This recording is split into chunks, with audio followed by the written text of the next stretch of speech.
Soc la Irene Buera. Volia aprofitar, volia aprofitar per fer la Hola, presentació de la presentació. Hola a tots. Hola. hola. Juntament amb la Teresa Giral ens ha tocat moderar aquesta sessió. El títol de la sessió és Xoc cardiogènic en context del TEP agut. Pensem que és un tema molt interessant que ens ha tocat moderar, un tema molt multidisciplinar. I, bueno, tot i l'hora que és, crec que tenim bastanta audiència i esperem generar una bona discussió. Vale. Tenim 4 grans ponents que ens donaran unes importants pinzellades i explicacions sobre el maneig d'aquesta patologia, cadascú des del seu punt de vista. Tenim 90 minuts en total, llavors la idea és que les presentacions durin uns 15 minuts cada una, les farem totes seguides per fer les preguntes al final. I després tindrem uns 30 minuts aproximadament, la idea és que a les 20:30 ja cadascú estigui alliberat i tindrem aquests 30 minuts per fer preguntes i comentar també entre centres, que al final crec que ens aporta molt també no només veure el que fem cadascú al seu hospital, sinó veure com ho fem a tots els hospitals de Catalunya. I per fer les preguntes probablement tenim 2 opcions. Una és fer la pregunta en el xat i després ho podem llegir o bé la Teresa o jo, o bé aixecar la mà, però sí que pensem que val la pena que totes les preguntes siguin al final, quan acabi l'última xerrada. Vale? Pues us deixo amb la Teresa, que farà la presentació dels diferents ponents Molt bé. i parlem de cara al final. Gràcies. Bueno, jo soc la Giral. Començarem amb la doctora Neus Salvatella, hemodinamista a l'Hospital de Bellvitge, que ens parlarà del tractament dels pacients d'alt risc i en particular del paper emergent de la trombectomia mecànica en el context on tradicionalment la fibrinòlisi ha estat el pilar fonamental.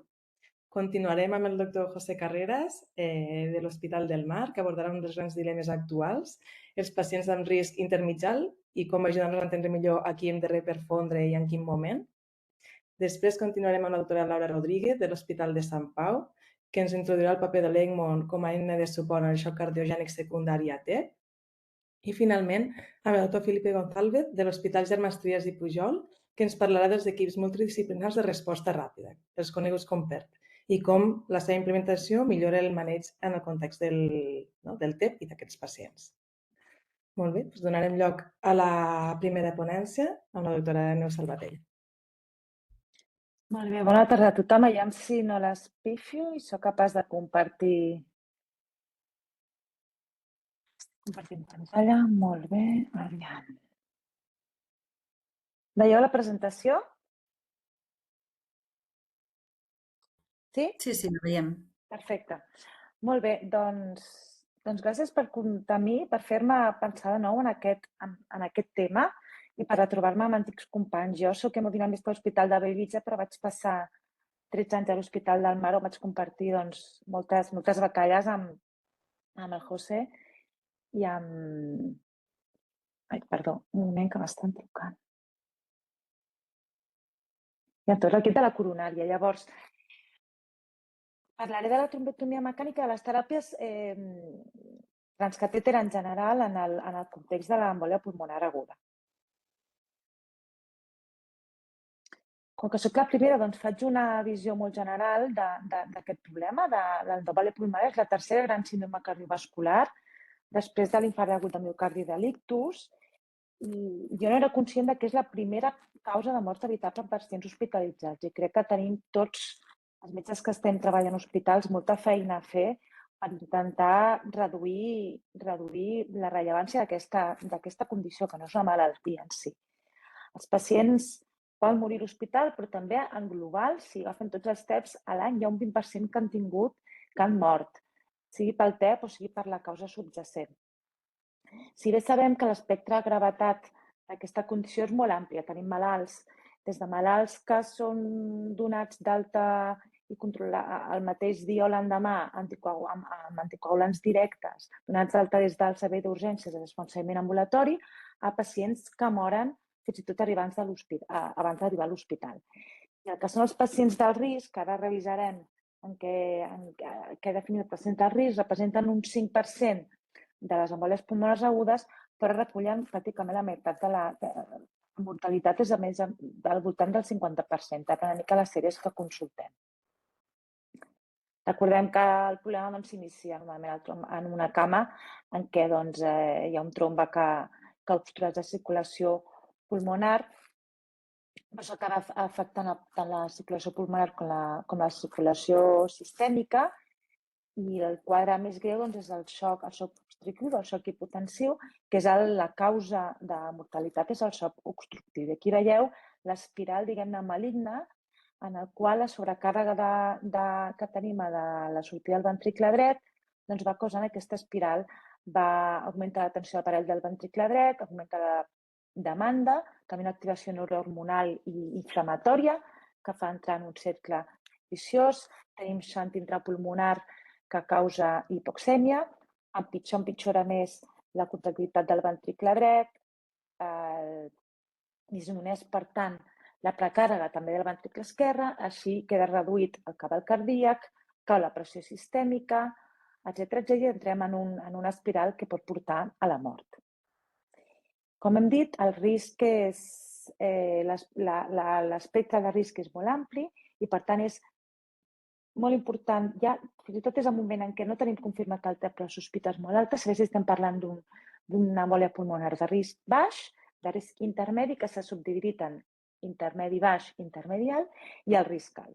Jo em centraré en els pacients del risc perquè és el que se m'ha assignat i són els pacients que són tributaris a alguna cosa més que l'anticoagulació.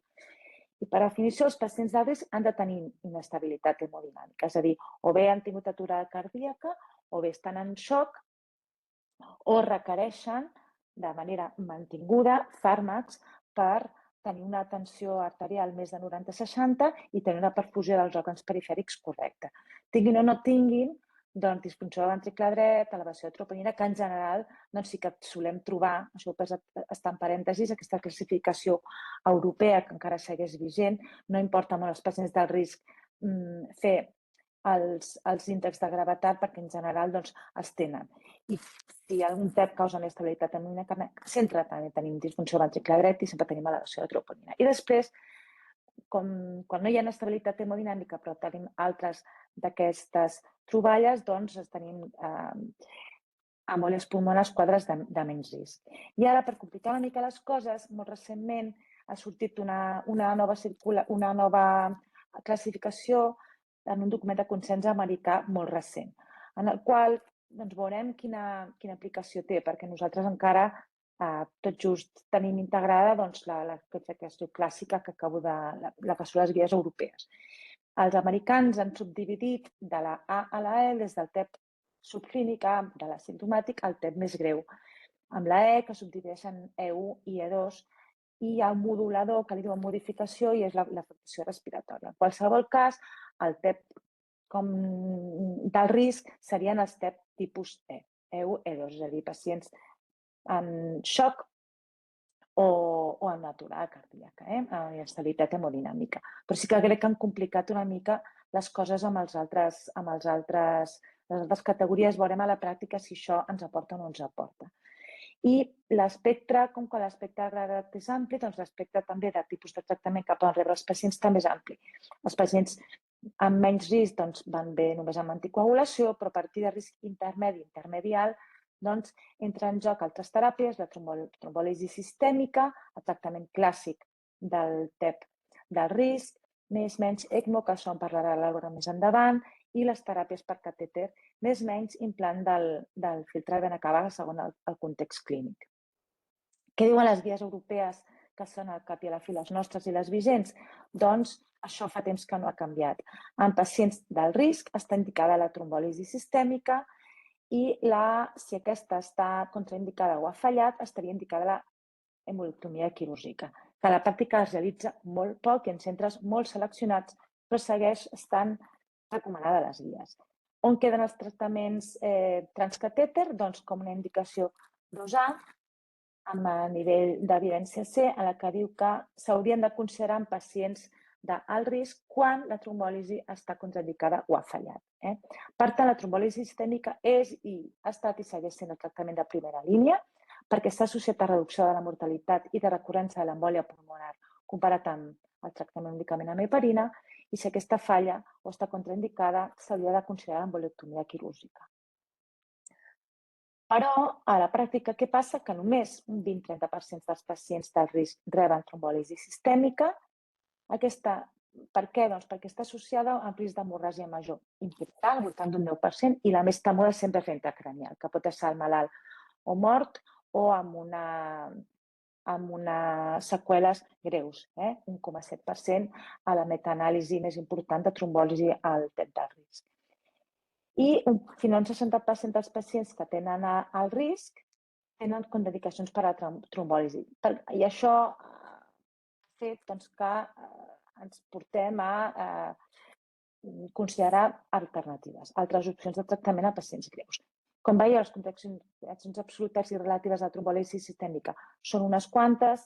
El més rellevant, problemes d'ictus, qualsevol ictus hemorràgic és contraindicació absoluta i un isquèmic pot ser absoluta o relativa segons la cronologia, neoplàsies del sistema nerviós central, qualsevol intervenció o traumatisme greu recent, etc. Pacients que sagnen activament i a contraindicacions relatives també en tenim unes quantes. Entre elles rellevant l'embaràs, etc. Però és que, a més, i encara jo crec que de forma més freqüent ens trobem amb no contraindicacions d'aquesta llista clàssica, però sí els pacients que sovint ens trobem tenen edat avançada, tenen insuficiència renal, tenen neoplàsia activa que ens fa dubtar de ser agressius amb un tractament que li pot fer sagnar a nivell d'aquesta neoplàsia, pacients que tenen una anèmia important, que han sagnat recentment, que tenen diàtesi hemorràgica o una plaquetopènia rellevant. De manera que molts pacients del risc queden fora del tractament d'elecció i que se segueixen el recomanat de primera línia, com és la trombòlisi sistèmica. Per tant, quin seria el lloc de les teràpies dirigides per catèter? Doncs quan aquesta està contraindicada, la trombòlisi sistèmica està contraindicada, o un pacient que pel perfil, potser només per edat, ja descartem la trombòlisi sistèmica, però li volem oferir alguna cosa més que l'heparina, o bé quan la trombòlisi sistèmica ha fallat, que això passa en 8%, és a dir, un pacient de cada 12 la trombòlisi sistèmica no és efectiva, i, sent realistes, l'embolectomia quirúrgica, i no sé, ho podem discutir si algú n'ha indicat alguna. Jo, en 15 anys de carrera, encara no he enviat cap pacient agut a fer-se una embolectomia quirúrgica. I aquestes són les opcions transcatèter que existeixen. Es pot fer trombòlisi in situ, trombòlisi local, veurem els avantatges que té, assistida o no per ultrasons, que sembla que potencia una mica l'efecte. La fragmentació ha entrat en desús. La fragmentació com a tal no hi ha cap estudi que mostri que sigui efectiva i, a més, hi ha molta gent que opina que el que fa pot embolitzar trombadistalment i empitjorar el quadre, de manera que ha caigut bastant en desús, com a mínim de forma aïllada. Tenim diferents sistemes d'aspiració i la trombòlisi reolítica, l'únic aparell que hi havia comercialitzat va haver-hi un halt, un warning de l'FDA, i tampoc s'està usant a l'actualitat perquè donava problemes de bradicardi i hipotensió molt greus. Anem a la teràpia transcatèter més senzilla, que és la trombòlisi local, que no deixa de ser el tractament d'intervencionisme més econòmic, perquè es tracta de posar un catèter. La manera més senzilla és posar un píctel convencional, però ja existeixen alguns catèters multiperforats específics, com el que veiem aquí, és a dir, que és una mica més sofisticat, i es redueix molt la dosi de trombòlisi. Es dona entre una tercera i una quarta part de la dosi sistèmica, es deixa una infusió segons protocols entre 12 i 24 hores, i aquesta teràpia pot ser o uni o bilateral, és a dir, posem un o dos catèters segons la distribució del trombe que veiem en el TAC. Avantatges d'aquesta teràpia, doncs, el trombolític és més eficaç a nivell local i menys efectes secundaris a nivell perifèric, com és especialment el cervell, i també es diu que quan es posa la trombòlisi de forma sistèmica tendeix a anar a zones que estan més irrigades al pulmó, i aquí justament nosaltres posem que no interessa tant, i en canvi nosaltres selectivament posem el trombolític a les zones on veiem que hi ha més tromba. Es pot potenciar l'efecte del trombolític local fent amb un sistema, el sistema ECOS, que, a més, el mateix catèter té una línia que emet ultrasons. Sembla que els ultrasons el que fan és induir canvis en l'arquitectura de fibrin i això ajudaria a que la trombòlisi sigui més eficaç. I tot just ara a l'ACC de fa unes setmanes s'ha presentat un estudi que és una mica popurri, som a de risc intermedi i alt, en què s'ha demostrat que el sistema ECOS és més eficaç que la trombòlisi local no assistida per ultrasons. Així que potser d'aquest sistema ara se'n parlarà una mica més, potser la indústria ja ho està fent, ja ens està fent una mica de pressió perquè ens hi animem. I per últim tenim els sistemes ja encara com més agressius a nivell del trombe i més efectius per trombes grans, que és la trombectomia mecànica per aspiració. Al nostre país, especialment poc a Catalunya, a Madrid s'estan utilitzant bastant, i el sistema FlowTriever. El sistema FlowTriever és relativament senzill d'entendre, naveguem fins a una artèria pulmonar i connectem uns catèters de gran calibre, hi ha sistemes de 16 a 24 frens, és a dir, gran calibre. Fins i tot el sistema petit és ja força gruixut, i ho connectem a una xeringa que fa un sistema de 8, semblant al sistema que tenim per aspirar el trombe a les coronàries. A més, hi podem associar uns discos de nitinol que capturen o fragmenten el trombe si no el podem aspirar amb les xeringues manuals i es pot aspirar una quantitat de trombe bastant important. Aquests sistemes d'elecció, quan tenim trombe abundant, especialment a branques proximals, perquè us podeu imaginar que aquests catèters tan grans és molt perillós fer-los anar massa distal perquè podrien perforar la circulació pulmonar. I l'altre sistema de trombectomia mecànica, el segon més usat actualment, és el sistema Lightning Flash de penombra, que és un catèter més fi. Fins ara només hi havia disponible el de 12, però ara ja han tret el de 16 per competir una mica amb el sistema FlowTriever que acabo de comentar, que és molt potent per aspirar.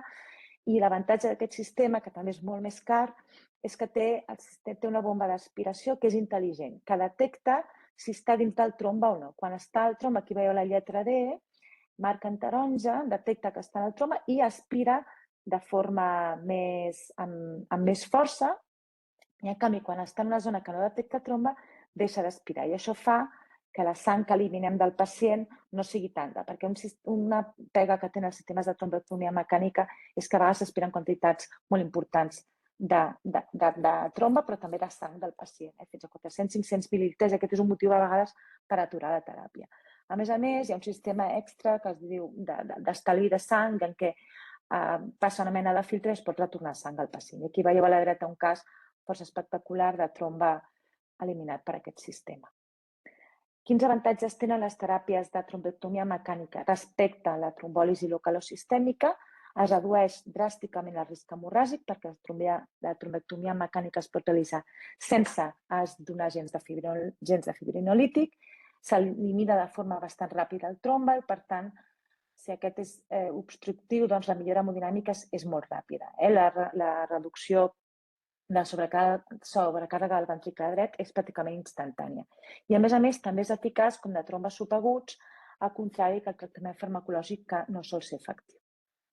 I quan triaríem una teràpia transcatèter, és a dir, trombòlisi local versus trombectomia mecànica? Doncs, primer hem de saber quins recursos tenim, els operadors que saben fer, com està el pacient estable, el seu risc hemorràgic, on està el trombe distribuït i si tenim limitacions quant a l'accés vascular. La trombòlisi local és més fàcil, és més disponible, són catèters de 5-6 frens, per tant, l'accés vascular no sol limitar gaire, la corba d'aprenentatges baixes, és barat, els pacients haurien de tenir certa estabilitat clínica perquè penseu que és un sistema que el deixen posat diverses hores i que poden tolerar una dosi, tot i que sigui reduïda, que no tingui una contraindicació total per dosis petites d'RTPA. I seria també preferible quan el trombe està en branques més perifèriques. Quan els casos més favorables a la trombectomia mecànica, quan el malalt està molt greu hemodinàmicament, fins i tot pacients que estan en ECMO se'ls pot fer aquest tipus de trombectomia, excepte qualsevol risc hemorràgic perquè es pot realitzar sense cap dosi de trombolític, estaria indicat a pacients amb alta càrrega trombòtica, especialment quan el trombe està en segments proximals. i tenim un accés femoral o jugular prou gran i un pacient que toleraria una caiguda de l'hemoglobina significativa, perquè, com he dit, les quantitats de sang que s'aspiren solen ser bastant importants. I per acabar, a mode de resum, doncs, tot i la manca d'evidència en estudis aleatoritzats per consolidar totes el que són les teràpies transcatèters com a alternativa a la trombòlisi sistèmica, que segueix sent el tractament estàndard en els casos del risc, crec que és una opció a considerar les teràpies transcatèter per molts pacients del risc que no són candidats ni a la trombòlisi sistèmica o a l'embolectomia quirúrgica o pacients als quals la trombòlisi sistèmica no ha estat efectiva. I seguim a l'espera, hi ha molts estudis en marxa. No m'he posat amb els estudis perquè són tots força diferents, però hi ha força estudis en marxa que comparen amb el tractament invasiu amb el tractament estàndard, que esperem que vagin traient resultats i que puguem tenir un canvi en les guies de recomanació i potser també en el que oferim als nostres pacients. I aquí ja estaríem i com hem dit, jo crec que després entre tots podem discutir el que ens sembli. Moltes gràcies.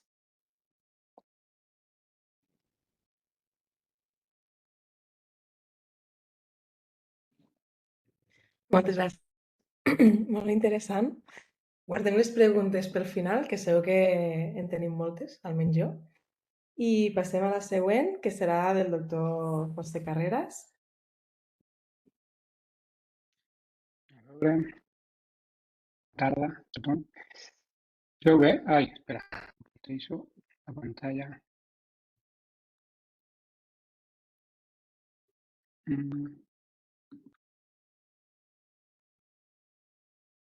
Ara? Sí. Sí, Va. sí. Bona tarda a tothom. Moltes gràcies per convidar-me a aquesta sessió. I jo avui parlaré d'aquest grup de pacients amb TEP que pot ser més controvèrsia té, que són els pacients amb risc intermig alt, que són els pacients. Sabem que els pacients de risc intermig o baix han de rebre anticoagulació, els de risc alt s'ha de fer fibrinolisi, però sempre tenim el dubte d'aquest grup de pacients si hem de fer alguna cosa més o no. Per tant, aquesta sessió es basa en les guies de 2019, però com ja ha esmentat la Neus, fa un parell de mesos s'han publicat les noves guies americanes de TEP i hi ha alguns canvis i en concret alguns canvis en aquest grup de pacients, que ara veurem. La primera cosa és parlar de l'estratificació del risc en el TEP, que com tots sabeu es basa en tres pilars fonamentals, que són els paràmetres clínics, hemodinàmics, però també paràmetres respiratoris i altres paràmetres clínics com són la presència de síncope o dades indirectes de baix cabal, com seria l'obnubilació, fredor distal, etc. Paràmetres d'imatge que poden ser tant per eco com per TAC, que serien paràmetres sobretot de sobrecàrrega del ventricle dret, però també l'UVTI o la presència de trombe cavalcant al ventricle dret o l'artèria pulmonar.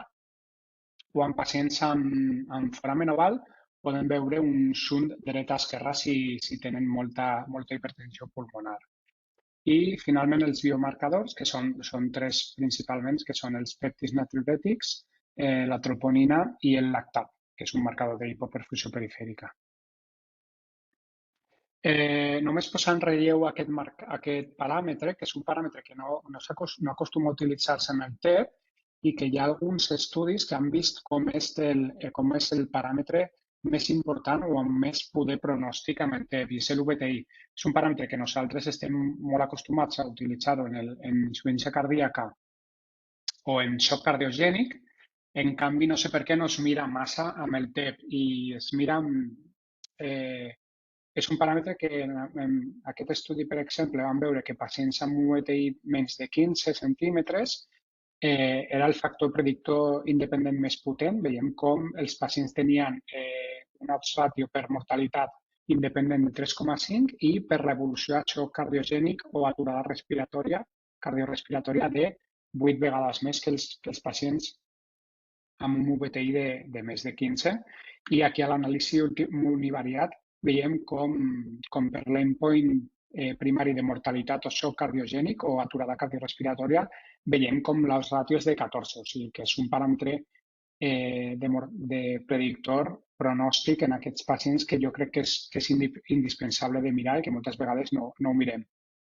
I aquí teniu la prova com, a pesar d'aquests estudis, en les noves guies americanes i en les del 2019, ni tan sols s'esmenta aquest paràmetre quan és el factor predictor més potent que hi ha amb el TEP. La classificació la tenim clara, sobretot l'europea. Els pacients amb risc intermig alt serien els pacients que estan hemodinàmicament estable, però tenen sobrecàrrega del ventricle dret amb l'eco o el TAC i una troponina elevada. I, com ja ha dit abans la Neus, amb les guies europees només està recomanada la fibrinòlisi en els pacients amb xoc cardiogènic amb risc alt i la trombectomia quirúrgica o percutània està recomanada només en els pacients amb contraindicació per fibrinòlisi i risc alt, però no diuen res dels pacients amb risc intermig alt, que segons aquestes guies només estarien indicada l'anticoagulació. En canvi, en les noves guies americanes hi ha una nova classificació que és una mica més ampla i en aquest cas el risc intermig alt seria equivalent a la categoria C3, que seria similar, i veiem aquesta nova categoria D, que seria una mica entre el risc intermig alt i el risc extrem, que seria el pacient xocat, amb dues classificacions, els pacients amb hipotensió transitòria i els pacients amb xoc normotensiu, que això sí que ho hem de tenir molt present, que no tots els pacients xocats tenen hipotensió. Pot estar un pacient xocat amb xifres de tensió normals. I, per tant, amb els pacients amb risc intermig alt tenim una balança i, per una banda, tenim el risc de la malaltia, que és el fracàs del ventricle dret i el col·lapse hemodinàmic, que és del que es moren aquests pacients amb TEP. I, per una altra banda, tenim una conseqüència directa del tractament de la fibrinòlisi, sobretot, que seria la hemorràgia. I la més greu en aquest cas i la que normalment causa la mort del pacient, que és l'hemorràgia intracraneal. Per tant, tenim la pregunta de quin és el preu acceptable per prevenir el col·lapse hemodinàmic. En els casos de TEP amb risc alt està molt clar que això compensa, però en els pacients amb risc intermig alt no està tan clar. I per respondre a aquesta pregunta el 2014 es va fer aquest estudi en el que es van aleatoritzar 500 i pico pacients amb risc intermig alt segons la categoria de la ESC, a rebre TNK dosis plenes més anticoagulació versus placebo més anticoagulació. Tots els pacients van rebre anticoagulació en heparina sòdica i es va veure mortalitat o col·lapse hemodinàmic als 7 dies. Sí que es va veure l'endpoint primari, que era un combinat de mortalitat o descompensació hemodinàmica, es va veure una reducció, sobretot a expenses de descompensació hemodinàmica. Veiem com la reducció de la mortalitat de forma independent no va ser significativa, però també es va veure un augment de les hemorràgies majors, tant extracranials com intracranials al grup que van rebre la fibrinòlisi. A l'anàlisi de subgrups sí que es va veure que els pacients amb menys de 75 anys tenien un major benefici de la fibrinòlisi, és a dir, tenien una menor incidència de mortalitat i descompensació hemodinàmica i, a més tenien una menor incidència també d'hemorràgies greus, intracranials i extracranials. Per tant, aquest grup seria probablement el que més es pogués beneficiar d'aquesta teràpia. I aquest resultat va ser una mica neutre o no va canviar massa les guies de pràctica clínica perquè una mica el que guanyem per una part que prevé el col·lapse, que seria per la fibrinòlisi, es contrarresta per el cost assumit, que seria l'augment de les hemorràgies. Per tant, el resultat de l'estudi va ser neutre perquè la fibrinòlisi sistèmica perd el seu benefici clínic net a expenses d'un augment excessiu del risc d'hemorràgia greu. I a partir d'aquest estudi es van fer alguns estudis d'estratègies intermèdies que el que buscaven era reperfondre parcialment al pacient amb menys risc hemorràgic. I aquestes estratègies serien la fibrinòlisi sistèmica a dosi reduïda, que normalment és el 50%, la teràpia dirigida per catèter i la trombectomia mecànica, que ja ha explicat la Neus. Es van fer molts estudis a l'any vinents i es van veure com, primer, els events primaris no són massa forts, és a dir, els events que es van escollir, com veiem, la major part dels estudis no és mortalitat o descompensació hemodinàmica, sinó que és una mica veure l'efectivitat per reduir la hipertensió pulmonar o la sobrecàrrega del ventricle dret i, per tant, tampoc són estudis molt potents, en la meva opinió. Sí que es va veure que el sagnat major en aquests grups era molt baix. Hi ha estudis que inclús tenen una incidència del 0% d'hemorràgia intracraneal i es va veure en les tres estratègies i veiem com l'event primari gairebé sempre era la reducció de la relació ventricle dret-ventricle esquerre a 48 hores, però no hi ha molts pocs estudis que veiessin events de mortalitat o de xoc cardiogènic o de recidiva del TEP durant l'hospitalització. I, a més, si veiem a la columna de la dreta, la selecció de risc intermig alt tampoc era molt estricta. Cada estudi tenia les seves classificacions pròpies. I fa 2 mesos es va publicar al New England aquest estudi que sí que potser canvia una mica el paradigma, que és l'estudi High-Peito, en el que es van agafar 544 pacients amb risc intermig alt, segons la classificació de l'AES, i a més havien de tenir 2 de 3 d'aquests factors, que era hipotensió menys de 110, taquicàrdia o una freqüència respiratòria elevada. Tots els pacients van rebre anticoagulació amb heparina i es van aleatoritzar a rebre fibrinòlisi directa amb catèter d'ultrasons o res, o només anticoagulació. Es va veure un event primari de mortalitat, col·lapse hemodinàmic o TEP recurrent als 7 dies. Es va veure que es reduïa l'event primari combinat, però com veiem a l'anàlisi de subgrups o dels events per separat, sobretot era a expenses de la descompensació hemodinàmica, no pas de mortalitat ni de recurrència del tromboembolisme pulmonar. Veiem com la mortalitat va ser prou baixa, però no hi havia diferències significatives entre els grups. I el que sí que es va veure és que amb aquesta teràpia la incidència d'hemorràgies greus era molt baixa. Veiem com inclús en tot l'estudi no es va veure cap hemorràgia intracranial. O sigui que almenys podem dir que és una estratègia segura. No sabem ben bé si molt efectiva, però almenys és segura. I ara fem un estudi similar, una estratègia similar, però en lloc de fer una estratègia amb catèter s'està fent amb fibrinòlisi sistèmica a dosi reduïda, però els resultats d'aquests estudis no els tindrem fins a finals d'aquest any. I, per tant, amb aquest estudi canvia una mica el paradigma de la intervenció en aquests pacients.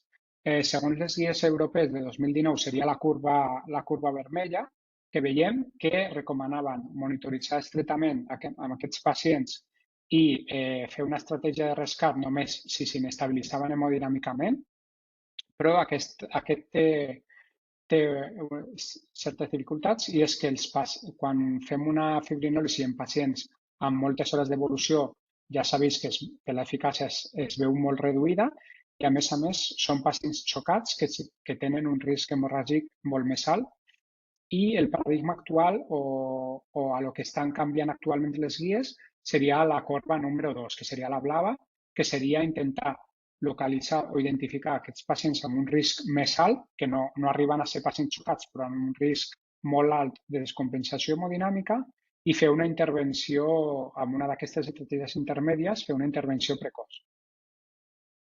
I això es veu a les guies americanes de fa 2 mesos.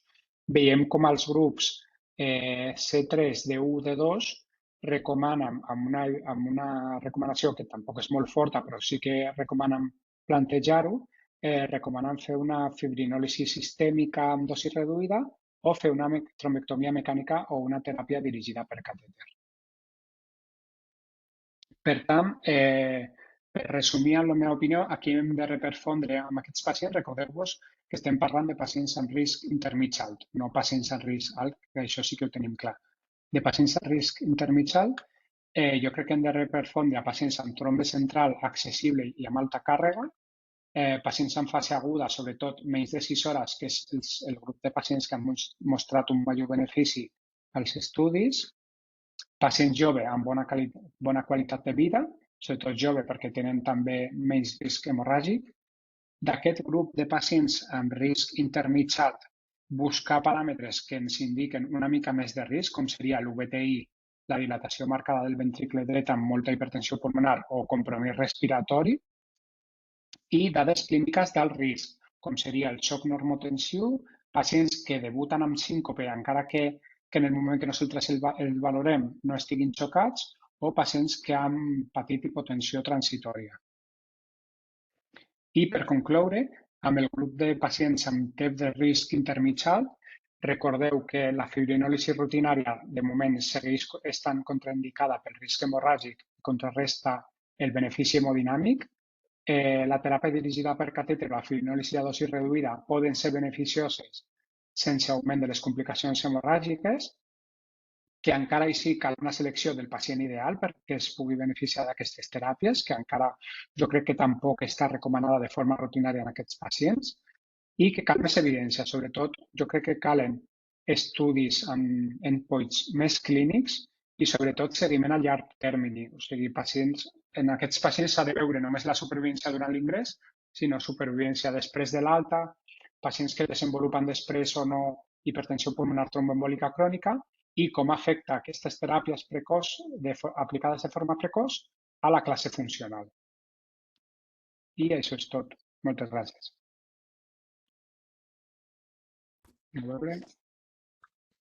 Moltes gràcies, José.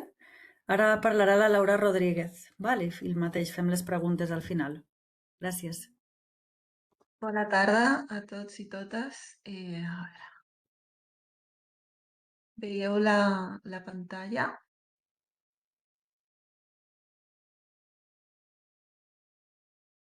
No sé si la veieu. Sí, la veiem. Sí. Perfecte. Molt bé, doncs a mi em toca parlar del paper de la ECMO en el TEP.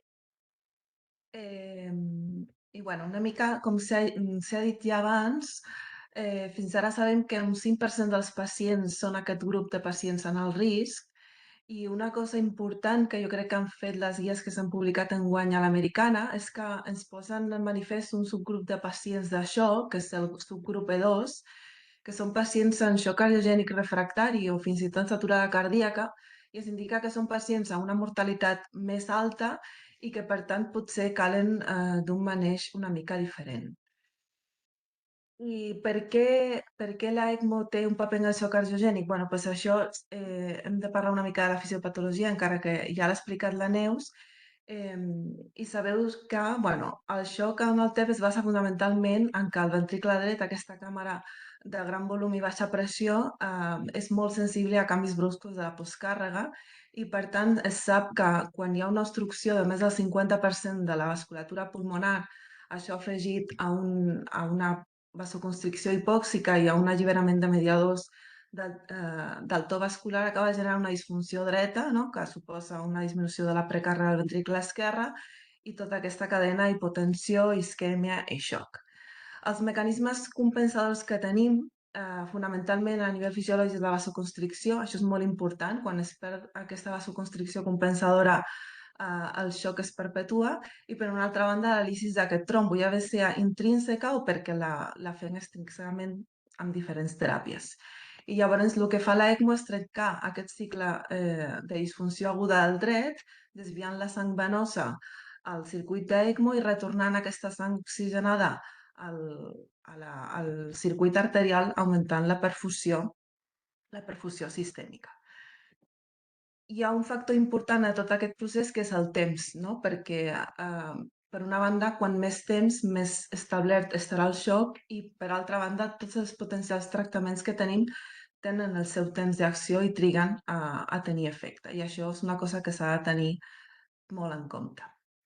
Aquestes mateixes guies ens parlen de només el tractament de la trombòlisi i les teràpies per catèter, sinó que parlen també, en aquest subgrup concret dels pacients en xoc refractari o aturada, de la ECMO com a possibilitat si es pot ficar al centre corresponent. Sabem, no, per estudis antics aleatoritzats, que la fibrinòlisi és millor que l'anticoagulació en aquests pacients amb inestabilitat hemodinàmica i avui en dia, com ja hem dit, continua sent el tractament d'elecció en aquests pacients, però és una teràpia que sabem que té les seves contraindicacions i sobretot un risc important de sangrat i sobretot d'hemorràgia intracranial. Per això aquesta via, no, de les dosis baixes de la fibrinòlisi, i a més és una teràpia que no té per què millorar immediatament el pacient, sinó que pot trigar a fer efecte o fins i tot pot no funcionar i el pacient acabant deteriorant-se, no?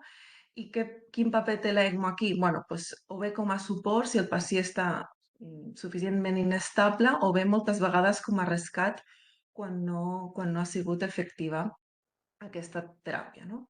I amb aquest consens, no, de que aquests pacients amb inestabilitat hemodinàmica requereixen teràpies més avançades, més que l'anticoagulació, avui en dia doncs, hi ha tot aquest desenvolupament de les teràpies amb catèter, hi ha diversos metaanàlisis, com s'han dit, i a l'espera d'assajos en marxa doncs, tenim l'evidència que tenim. I quin paper juga l'ECMO aquí?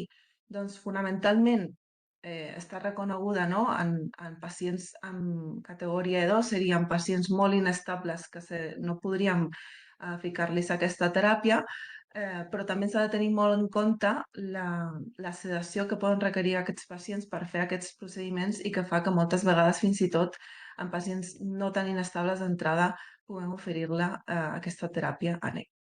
Llavors, una mica per resumir quines són les indicacions que jo crec que té l'ECMO en el xoc cardiogènic per TEP.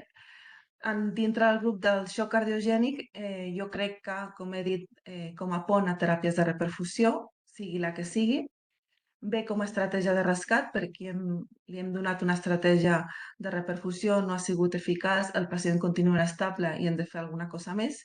Hi ha grups que plantegen la possibilitat de només fer una estratègia amb ECMO i que sigui la pròpia autòlisi intrínseca del trombe la que resoldre el quadre. I una altra indicació podria ser si jo considero que li he d'oferir al pacient una estratègia de reperfusió que no puc oferir-li al meu centre, per exemple, i he de traslladar al pacient, però he d'estabilitzar-lo durant el trasllat i potser necessita una ECMO. No? Una altra seria com a suport de cara a procediments invasius en pacients que potser d'entrada no estan tan inestables, però pot ser que en el fer aquest procediment o durant el procediment s'inestabilitzi i jo necessite posar-li el suport d'aquesta teràpia. I després un altre escenari de molta mortalitat, però que és un escenari comú, és posar una ECMO en aturada cardíaca per TEP. Evidentment, l'ECMO té els seus problemes intrínsecament de la pròpia ECMO i en el cas del TEP moltes vegades afegits a la fibrinòlisi, no? I sumat les dues coses, hi ha un risc de sangrat molt greu, fins i tot s'han descrit ECMO i fibrinòlisi d'un 10% d'hemorràgies intracranials.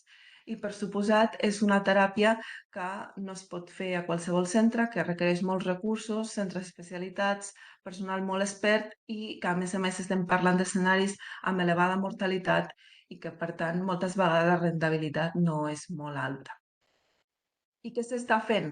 Bueno, perquè us feu una idea, aquest és un resum de lo que el 2023 l'Euroelso va publicar que s'estava fent als centres afegits a l'ELSO i de 821 ECMOs que es van posar per TEP, ja veieu que era gent jove i amb un percentatge alt, més d'un 50% d'aturada cardíaca. La major part de les ECMOs que es van posar van ser ECMO venoarterial, gairebé un 60%, amb una mortalitat d'un 40%, més o menys. Un 27% van ser ECMOs en aturada cardíaca, amb una mortalitat molt alta, més del 65%, i només un 10% van ser ECMOs venovenoses. Aquest és només perquè tingueu una imatge visual dels estudis. La indicació d'ECMO si és per aturada cardíaca o per xoc. En vermell és l'aturada cardíaca i ja veieu la gran quantitat d'estudis que es fan en ECMO però en pacients amb aturada cardíaca. És a dir, amb una mortalitat ja d'entrada molt, molt alta. I què ens diu l'evidència? Doncs, realment l'evidència, com sabeu avui en dia, es basa principalment en estudis observacionals, registres i metaanàlisis, hi ha una manca d'assajos clínics aleatoritzats. A més, sabeu que hi ha un biaix, no, de selecció, perquè els pacients que reben l'ECMO sempre són pacients que solen estar en situacions més crítiques i això dificulta molt la comparació en altres teràpies. I a més tenim un problema que és l'heterogeneïtat. Hi ha una variabilitat molt gran segons els estudis de protocols d'inici, de tècniques de canulació, de criteris de selecció, i a més tenim també una manca de dades a llarg termini. Normalment sempre la supervivència es diu als 30 dies. I només per posar-vos alguns exemples de l'evidència que tenim amb ECMO en TEP, aquest és un estudi multicèntric fet a França que compara els pacients del risc, que se li va posar una ECMO, 52 pacients davant dels que no. Sense ECMO, la mortalitat d'aquests pacients que descrivien era del 43 pacients i en ECMO la mortalitat variava molt en funció de la teràpia que es feia i realment només en els casos que s'afegia la trombectomia mecànica la supervivència era bona, perquè en els casos que només es ficava una ECMO o que s'havia fet una firinòlisi abans, la mortalitat era més del 75%. I aquest és un altre gran registre alemany de molts anys d'evolució, més de 10 anys registrant pacients, i del més de 1 milió de TEPs que es van registrar, a 2000 se li van posar una ECMO i el que van comparar una mica és en els pacients que havien patit alguna aturada cardíaca, aquells que s'havia posat una ECMO i aquells que no, i van veure que independentment de l'estratègia que s'utilitzés durant la ECMO, és a dir, només la ECMO, ECMO i firinolisis o ECMO i trombectomia, els resultats eren millor que en aquests que no es posava una ECMO i només es feia trombolisis. I aquest és un altre metaanàlisi, que són crec que són 39 estudis, més de 6.000 pacients en ECMO. Ja veieu les diferents mortalitats en funció de l'estratègia afegida a la ECMO. En cas de només ECMO, la mortalitat era voltant 45% i la millor supervivència estava reportada quan es feia ECMO més teràpia amb catèter. I llavors, una pregunta que ens podem fer i té molt de sentit és què passa si jo, un pacient, he fet firinòlisi sistèmica, el pacient no respon, està inestable, li puc posar una ECMO o aquest risc hemorràgic és totalment inassumible. Doncs, aquest estudi va una mica en aquesta idea i comparen, no? De 83 pacients en ECMO, 28 van rebre firinòlisi sistèmica i veuen que si bé és veritat que el sangnat era molt més elevat, evidentment, en el grup amb firinolisis, realment no hi havia diferències en la supervivència. La supervivència era bona en els dos grups. Llavors, aquest estudi proposa que sí, que sangren més, però que no és prohibitiu posar una ECMO a un pacient que ja s'ha fet una firinolisis.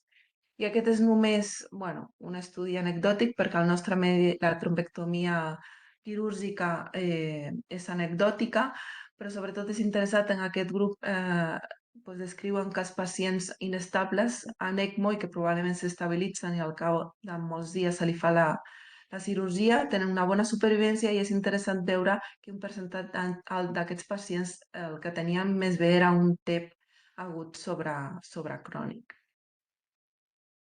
Llavors, una mica jo crec que potser el resum o la diapositiva clau d'aquesta xerrada, que és quan a un pacient amb xoc cardiogènic per TEP li poso una ECMO, no? Llavors, la meva proposta o el que jo penso és que el primer que ens hem de preguntar és la gravetat d'aquest xoc, no? Perquè no és el mateix, no? Dintre del xoc, com classifiquem el xoc, si és un SCAI C, un SCAI D, un SCAI E, si el pacient ha patit una aturada cardíaca, si porta molt temps d'evolució, no?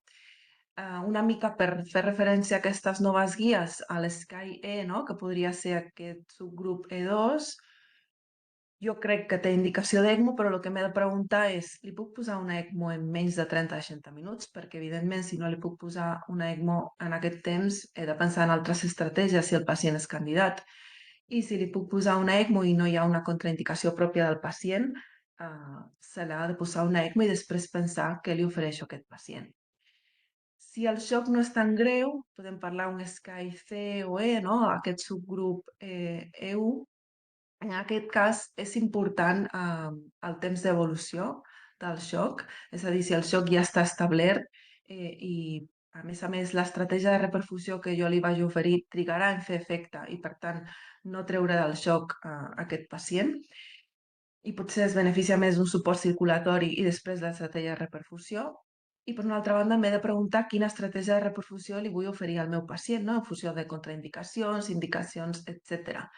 Perquè si jo li he d'oferir una estratègia amb catèter, probablement aquest pacient necessita potser una sedació, si està inestable i no la tolerarà bé, i per aquest mecanisme de vasoconstricció, i per tant és probable que necessiti un suport de cara a aquest procediment.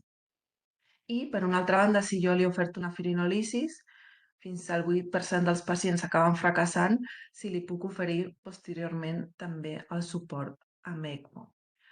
El futur ja proper, jo crec que el que ens queda és per consolidar els equips de resposta ràpida a tot arreu per prendre aquestes decisions, que potser en un futur pròxim hem de veure si podem incorporar noves modalitats de suport d'assistència ventricular dreta en aquests pacients, com l'Impela o la Protect Duo.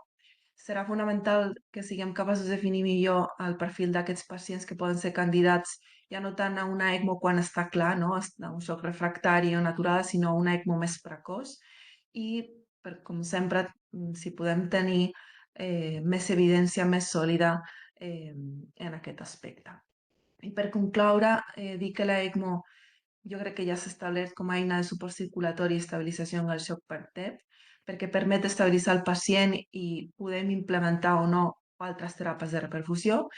I avui en dia també està clar que l'evidència i experiència creixent amb les teràpies basades en catèters potser alteren l'enfocament de reperfusió i, per tant, també canvia una mica del paper de l'ECMO a aquests pacients i passa a ser una eina de suport que utilitzem més sovint.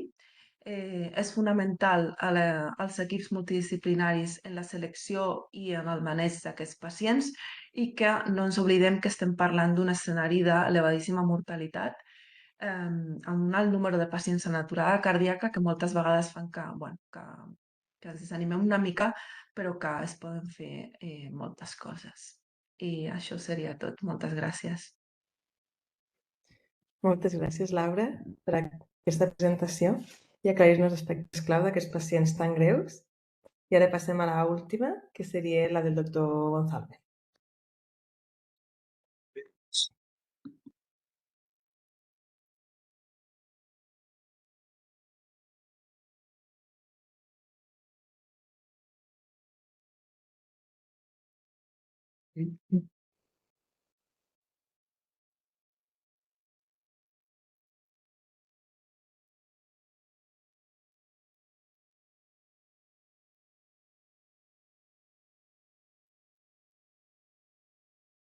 ¿Lo veis? Sí, ahora ya lo vemos. Vale. Perfecto. Perdón. Vale, pues me presento. Yo soy Felipe González, soy neumólogo en el Hospital Germans Trias y Pujol y agradecer la invitación de la Sociedad Catalana de Cardiología para esta charla. Entonces, bueno, yo os voy a hablar de los equipos de respuesta rápida del TEP. Básicamente vienen en la necesidad de la toma de decisiones complejas en el manejo de esta patología que sigue teniendo una alta mortalidad. Es la tercera causa de muerte cardiovascular después del ictus y del infarto agudo de miocardio. En Estados Unidos hay una incidencia de hasta 120 casos por 100.000 habitantes y es responsable de casi 100.000 muertes anuales. Tiene una incidencia prácticamente exponencial con la edad, de hasta un caso por cada 100 personas mayores de 80 años. En Europa, anualmente, los registros nos hablan de 300.000 casos de TEP, con una incidencia anual de 1 o 2 casos por 1.000 habitantes. Como vemos, es una enfermedad bastante incidente en nuestro medio. ¿Y cuál es la realidad española? Básicamente, Desde el año 2001-2002 hubo un aumento de casi el 75% de incidencia del TEP. Actualmente, alrededor de unos 36 casos por 100.000 habitantes. Probablemente esto no es que la patología sea ahora más frecuente, es que simplemente hay más diagnóstico después de la aparición del TAC multidetector en los años 2000, alrededor del año 2004-2005. Responsable también esta enfermedad por un coste sanitario elevado, la enfermedad tromboembólica venosa, junto TEP con la trombosis venosa profunda, representa un coste sanitario anual en Europa de hasta 3.3 mil millones de euros, y en España el coste por paciente que ha ido aumentando también un poco por la aparición de las terapias más avanzadas y complejas. Bueno, una también de las causas de la necesidad de aparición de estos equipos multidisciplinarios es la alta mortalidad, también ya explicado un poco por los compañeros. Hasta 45% de los TEPs de riesgo intermedio, alto y riesgo alto pueden progresar a formas clínicamente graves con inestabilidad hemodinámica. Estos pacientes con TEP de riesgo alto presentan una mortalidad que puede llegar a ser superior al 30% a pesar de las terapias avanzadas. Una base de datos de la OMS que recoge datos de 15 años habla de unas casi 39.000 muertes anuales en Europa, pero ajustado por el equipo de Cohen, dice que probablemente más de 300.000 muertes anuales. Un estudio con una corte española ha hablado de una mortalidad del 20%, que es más o menos las cifras que ya han hablado los compañeros, del TEP que se presenta de alto riesgo. Y también, bueno, hablar un poco de nuestro medio. En España sí que es verdad que la mortalidad intrahospitalaria ha ido disminuyendo de casi hasta 5 puntos porcentuales desde el año 2002 hasta ahora. Más o menos la mortalidad actual es alrededor entre el 9 y el 10%. Y sí que es verdad que también la estancia hospitalaria disminuyó desde el año 2002 hasta casi la mitad de días de ingreso. Y sí que, bueno, esto es una realidad también, supongo que en enfermedad cardiovascular en general, ¿no? Es que el pacientes tienen bastante más comorbilidad a lo largo de estos años, ¿no? El grupo del doctor David Jiménez, que es una referencia a nivel nacional de TEP, saca datos del RIETE, que es el Registro Internacional de Embolio Pulmonar, y eso lo que demuestra es que es verdad que la estancia hospitalaria ha ido disminuyendo, la mortalidad también, pero mantiene cifras bastante elevadas. Entonces, bueno, ¿qué hemos de hacer, no? Han ido desarrollándose terapias avanzadas, como han explicado los compañeros, pero una cuestión es decidir cuál es la terapia más indicada para el paciente que está y que puede estar con un alto riesgo de mortalidad, sobre todo por colapso hemodinámico. Bueno, se han ido publicando diferentes estudios que han sido ya comentados. Pero se cree la necesidad de que la decisión de la terapia más adecuada para el paciente no sea tomada por una sola persona, pero sí por un equipo multidisciplinario. Y nace el concepto de PERT, ¿no? El Pulmonary Embolism Response Team. Es como un equipo multidisciplinar de expertos con un proceso de activación centralizado inmediato, tal cual como sería vuestro código infarto o el código ictus. Este concepto de PERT fue primera vez formalizado y puesto en marcha en Boston, en el Massachusetts General Hospital en 2012, y sale la primera publicación en el año 2016 sobre esta experiencia, que básicamente, bueno, explican cómo se monta este equipo según los recursos que tiene el centro y sacan los primeros resultados. Desde entonces se han ido publicando, hay más de 25 o 30 publicaciones de los resultados del PERT. Bueno, estos equipos surgen como una respuesta a varios desafíos críticos, sobre todo por la persistencia de alta mortalidad en los pacientes, sobre todo de riesgo intermedio, alto y alto, a pesar de los avances terapéuticos. La complejidad de toma de decisiones, ¿no? La complejidad a la hora de elegir cuál es la terapia más indicada para el paciente que está inestable hemodinámicamente, y sobre todo porque las guías aún no son consensuales, ¿no? En paciente que está en shock cardiogénico, por ejemplo, bueno, ahora tenemos la publicación de la nueva guía americana, pues sí que es verdad que siempre a lo largo de estos años ha habido discrepancias entre la guía europea y la guía americana, y esto sigue siendo una realidad. Probablemente la europea se publicará este año, a inicios del próximo, y veremos seguramente diferencias en el abordaje del paciente de riesgo intermedio alto y alto. Y también la necesidad de estratificación rápida del riesgo cuando el paciente llega al servicio de urgencias, ¿no? El pronóstico depende, ¿no? El pronóstico del TEP y supervivencia depende de la evaluación rápida del riesgo, sobre todo en la función del ventrículo derecho, que es lo que marca en última instancia el pronóstico del paciente. La implementación del PERT puede tener un impacto significativo en la atención clínica del paciente con un TEP. ¿Por qué? Porque acelera la toma de decisiones clínicas, optimiza el mejor tratamiento para el paciente y coordina una atención multidisciplinar de múltiples especialistas.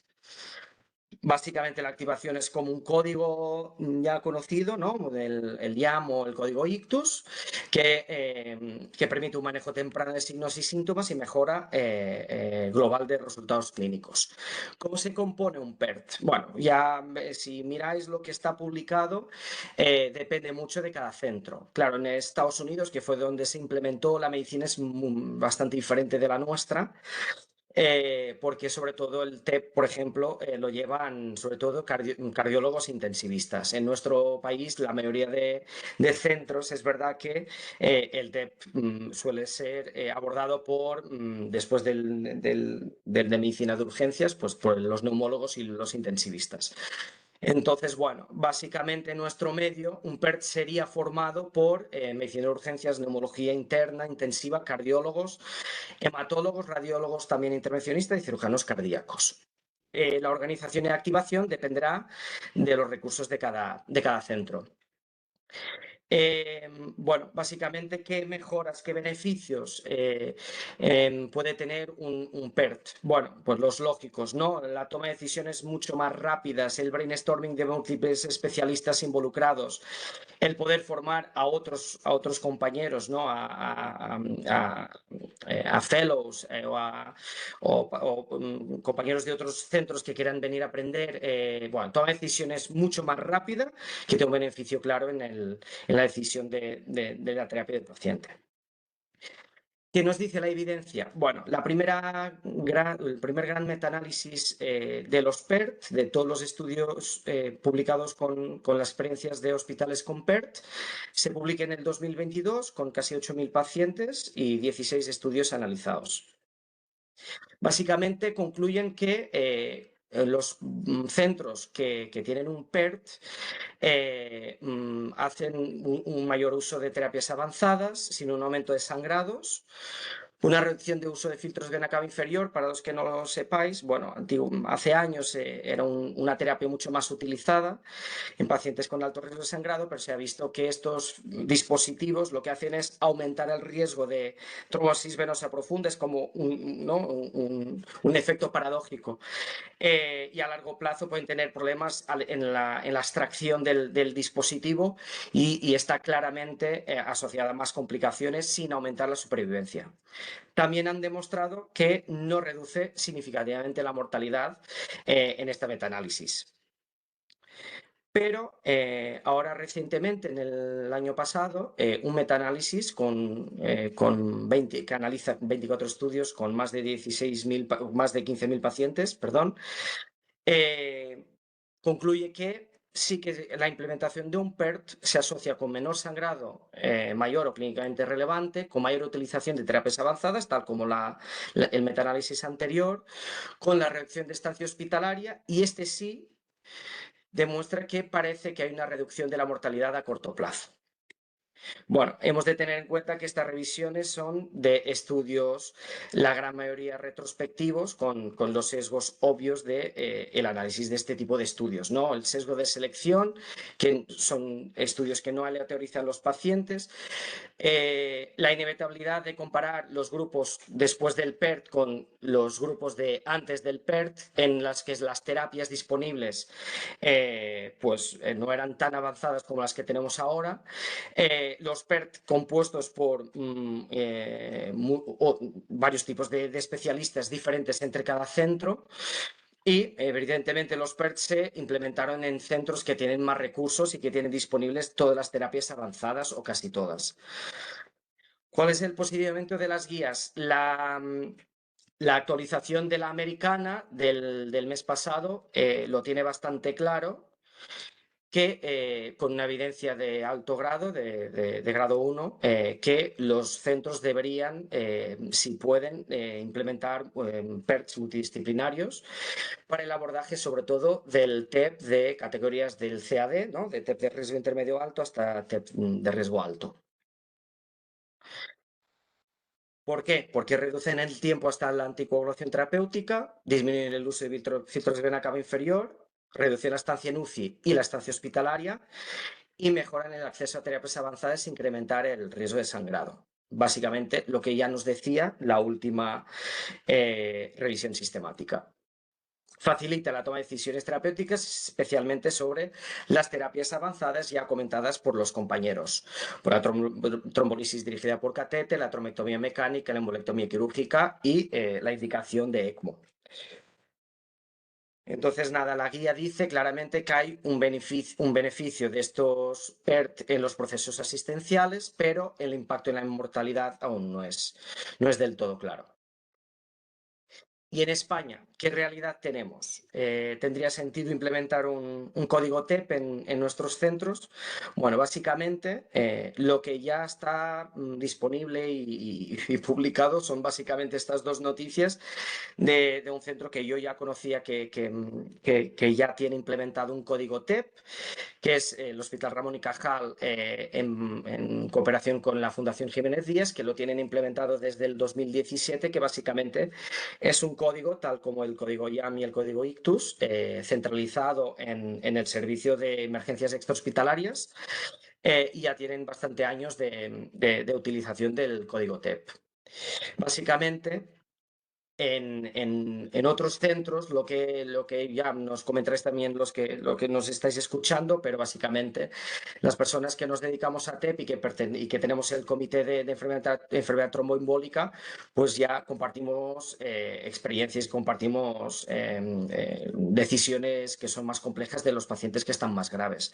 Pero implementado como tal, el código TEP no hay tantos centros en España, que quizás pues, sería una posibilidad. Entonces, los mensajes para llevar a casa, pues los programas PERT mejoran la rapidez asistencial, la coordinación y la calidad de la atención en la embolia pulmonar, con beneficios consistentes en outcomes clínicos. Sin embargo, su impacto real en la mortalidad sigue siendo incierto. Muchas gracias. Bueno, moltes gràcies. Molt interessant i moltes gràcies a tots els ponents per aquestes excel·lents presentacions. Trobo que han fet un recorregut molt complet per un escenari que pot ser molt complex, com és el TEP amb compromís hemodinàmic. I ara passarem a la discussió. Si del públic teniu preguntes, les aneu deixant escrites, si voleu, aquí al xat i nosaltres les anem fent. I si algú igualment vol intervenir, pot demanar, aixecar la mà i podrà intervenir. Vale? De moment, mentre no hi hagi de moment no hi ha cap pregunta, però no, puc començar jo si voleu.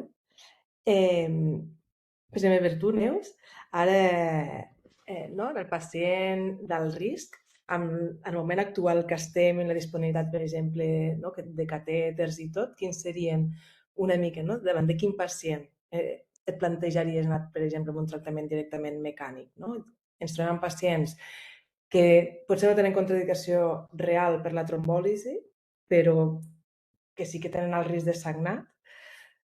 Amb aquests, per exemple, creus que ara mateix hi ha opció de fer un tractament percutani, perquè per exemple, nosaltres encara, si no té una contraindicació absoluta per fibrinòlisi, faríem fibrinòlisi. Però et dona la sensació de que si te pots estalviar aquell risc de sagnat, doncs no sé, seria una mica la teva opinió i una mica l'hospital que feu. Sí, gràcies, Teresa. Doncs jo crec que hi ha molts pacients i, de fet, quan jo estava a l'Hospital del Mar, que sí que fèiem més pacients a hemodinàmica amb TEP, de risc intermedi, risc alt, i venien els pneumòlegs que estaven molt implicats, i hi ha molts pacients que estan en aquest límit, que no estan potser tan greus com per sotmetre'ls al risc de la fibrosi sistèmica, que sabem que fa molt de respecte, perquè a més tots venim també d'haver viscut abans del codi infart complicacions greus associades a aquest tractament, que és efectiu però té una afectació que sovint pot ser catastròfic. Llavors hi ha els que tenen la contraindicació clara i aquests que t'agradaria poder-li oferir una cosa més. Jo crec que hi ha molts pacients. Actualment, al meu centre, aquests pacients els fa radiologia, o sigui, angioradiologia. I nosaltres doncs no hi estem implicats, i això és una cosa que m'interessa. Ho vam estar parlant fa poc en una sobre la taula d'un congrés hemodinàmica d'un altre tema, però va sorgir això de l'embòlia pulmonar. I hi ha una diferència brutal. A Madrid hi ha força xarxa, no sé si no només el Ramon y Cajal, a la Paz fan força, el Clínic de Madrid també en fan, i ho fan els hemodinamistes, per això conec més el que fan. Molts tenen FlowTriever, la majoria tenen FlowTriever, i alguns fan, si no, fibrinolis local. I la coronària també està molt implicada. Altres centres, com és a Bellvitge, el malalt no va mai a la coronària, no el veu, com a molt es demana a cardio que faci una eco, però fins i tot els intensivistes i els anestesistes saben fer una eco portàtil i mirar el ventriclaret, de manera que cardiologia no està implicada. I com que a Bellvitge tenim un volum de feina tan alt amb la resta de codi infart, xocs i tal, doncs cardiologia ni cardiologia aguts i hemodinàmica estan implicats i és una pena.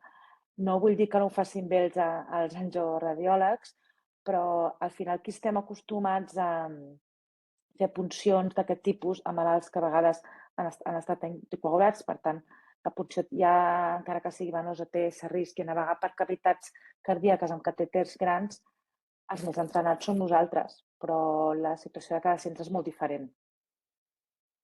M'agradaria que els altres hospitals de Barcelona m'expliqués una mica com si esteu més implicats a nivell de cardiologia aguts i hemodinàmica o porta més urgències, UCI o pneumo.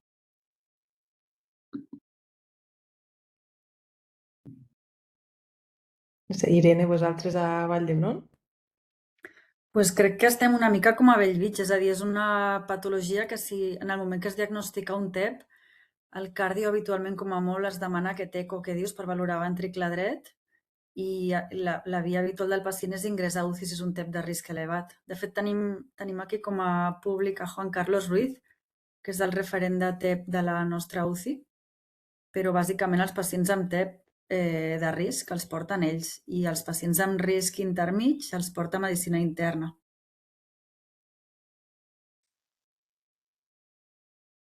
Bona tarda. No sé si em sentiu. Sí. Sí, bueno, Irene, doncs, ja que m'has nombrat, no pensava participar, estava d'oient. En primer lloc, doncs, felicitar-vos per aquesta sessió. Les xerrades han estat molt bé i superinteressants. No únicament és el que diu la Irene, únicament puntualitzar que si a la UCI el TEP de risc intermig l'ingressem de forma habitual a semicrítics i el TEP d'alt risc l'ingressem a la UCI. És aquesta puntualització. I bueno, felicitar-vos, la sessió ha estat molt bé i el contingut doncs, també ha estat una sessió excel·lent.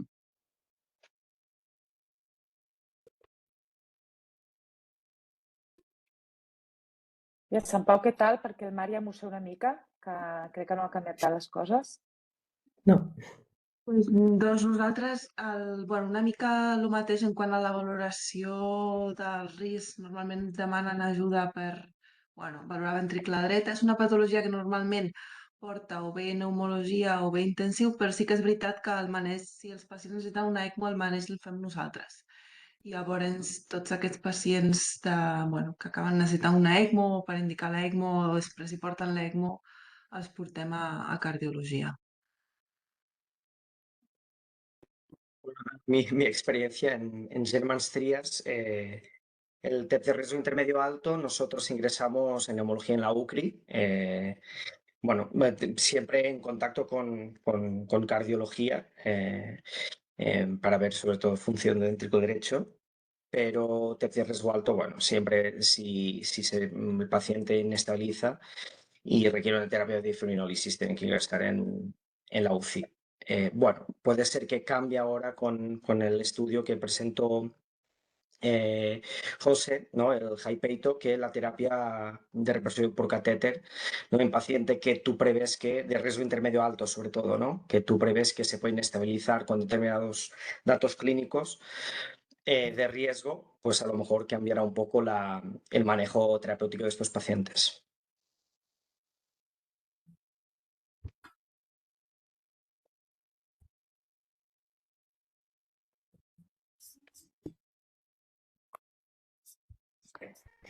Entonces, y por ejemplo, yo siguiendo un poco con ¿no? Aparte de la fibrinólisis, en el de riesgo alto, en algún hospital, ¿pensáis que hay opción hacer directamente tratamiento mecánico o vais directamente a indicar la fibrinólisis? ¿No? Porque la percepción, nosotros que trabajamos conjuntamente con intensivos, es muchas veces, ¿no? Piden hacer, ¿no? Trombectomía en pacientes de alto riesgo que quizá no tienen una contraindicación absoluta para la fibrinólisis, ¿no? Pero son de alto riesgo. No sé si alguien en vuestro hospital lo hacéis o de momento, como las guías, la indicación no es fibrinólisis, se sigue haciendo fibrinólisis.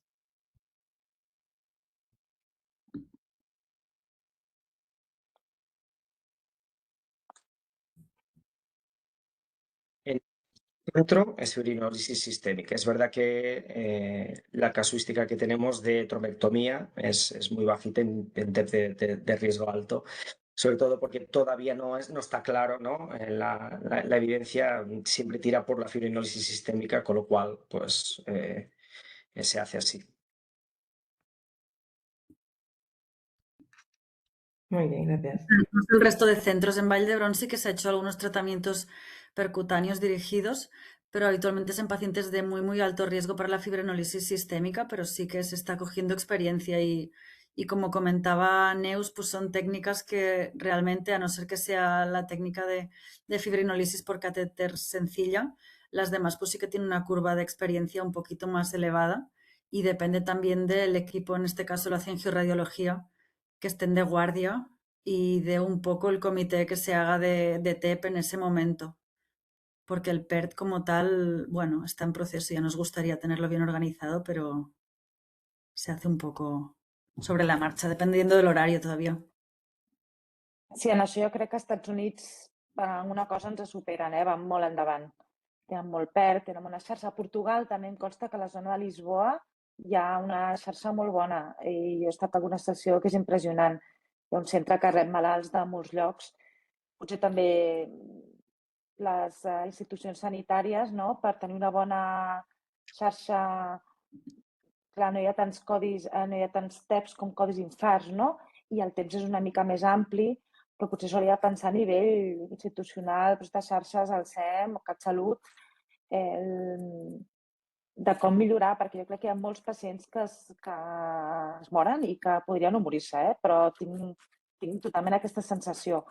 Però no sabem com fer-ho perquè això és un problema multidisciplinar, cada hospital funciona diferents i diuen, és que això aquest catèter és molt car, però és que la TAVI també és molt cara i estem posant TAVIs a gent de 90 anys, no? I se'ns està morint TEPs de 70. I jo no, fins que no vaig estar implicada a l'Hospital del Mar a veure i a tractar alguns d'aquests pacients i a veure com des que venen i al cap d'una hora te'n tornen a l'UCI, el canvi que fan brutal, doncs fins que no ho vius a vegades no t'ho acabes de creure, no? Els papers estan, però no hi ha com veure malalts o que no se'n surten o malalts el canvi que fan brutal quan treus l'obstrucció, no? I ens agradaria a tots pensar que les teràpies transcatèter sigui, que el maneig del TEP agut segueixi el que ha fet l'infart, al principi no es feia res, després es lisaven, però alguns no se'ls feia res perquè no es podien lisar, i ara es fa angioplastia primària a tothom, pràcticament, doncs, igual que l'ictus ha seguit aquest pas, doncs que aquest seria el camí, no? Però anem molt a poc.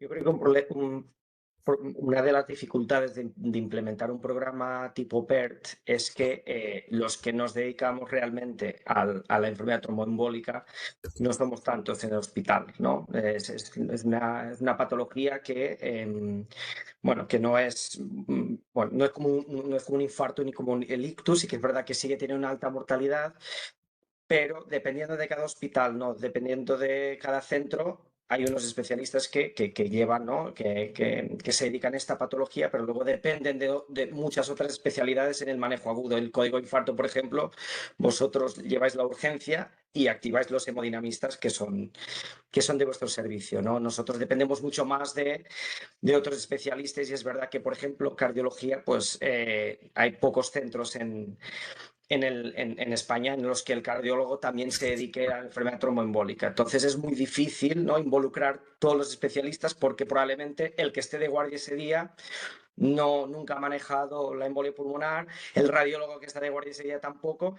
Sí que es verdad que los servicios tipo radiología intervencionista sí que casi todos están formados. De hecho, en nuestro hospital, desde hace un par de años que se empezó a utilizar el ECOS, ¿no?, la trombolisis dirigida por catéter y con ultrasonidos, que ya se utiliza en otros centros. Creo que en Sabadell tienen una corte bastante grande de este dispositivo, pero claro, en principio, todos los radiólogos intervencionistas saben hacer el procedimiento, ¿no? Pero es verdad que los otros especialistas, si no estás dedicado a la patología, es más complicado montar un equipo multidisciplinar, yo creo.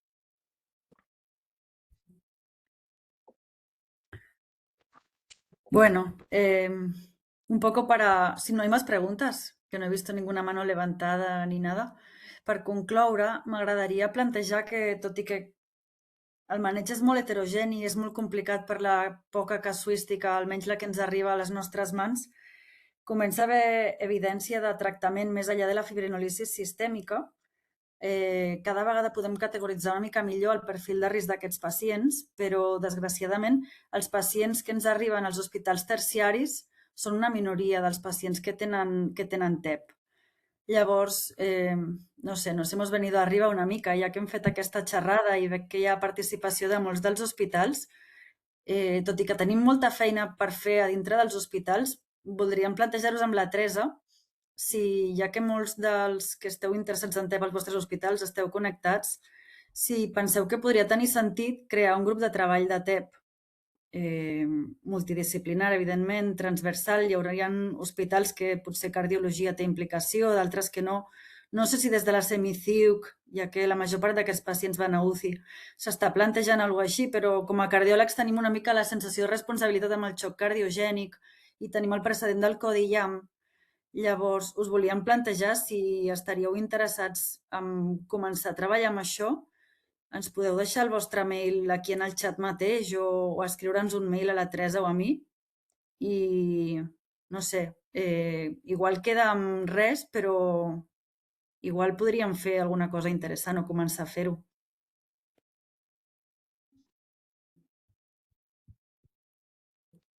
Sí, que qualsevol iniciativa per millorar el que estem fent és benvinguda, I crec que potser també, no?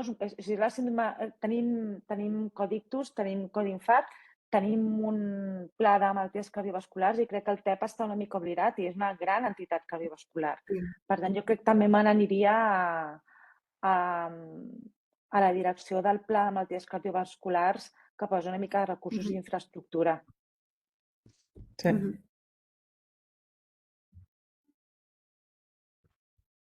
I sí, està molt interessant, Doncs el que us sembli. Qui estigui interessat ens escrigui per tenir, si pot ser, un referent de cada hospital i començar a fer i veiem què es pot fer. No serà potser ara, però igual en els pròxims anys sí que s'ha de començar a pensar en els pacients d'alt risc que estan en un hospital terciari que es fa amb ells i dintre nostre mateix veure què fem i què podem fer com d'altres llocs que ja ho facin una mica més d'experiència. Vale.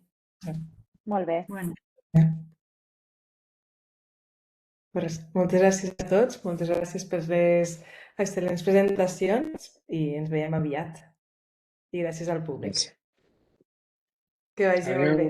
Gràcies. Adéu.